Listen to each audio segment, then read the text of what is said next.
কুমিল্লা ৯ লাকসাম মনোহরগঞ্জ আসনে জামায়াতে ইসলামী মনোনীত সংসদ সদস্য পদপ্রার্থী অধ্যাপক ডক্টর সৈয়দ এ.কে.এম সারোয়ার উদ্দিন সিদ্দিকী বলেছেন, লাকসামে ইসলামের পক্ষে এবার বিজয় হবে।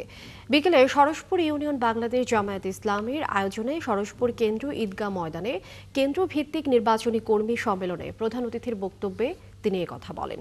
সম্মেলনে লাকসাম পৌর জামায়াতের আমির জয়নাল আবেদিন পাটোয়ারি, উপজেলা জামায়াতের আমির হাফেজ নুরুন নবী, সেক্রেটারি মাওলানা ফয়জুর রহমান, সহ সেক্রেটারি গাজী সাইফুল বাড়ি তুহিন, সরসপুর ইউনিয়ন জামায়াতের আমির মাওলানা মাকসুদুল আলম, জামায়াত নেতা মোহাম্মদ হোসেনের সহ নেতাকর্মীরা উপস্থিত ছিলেন।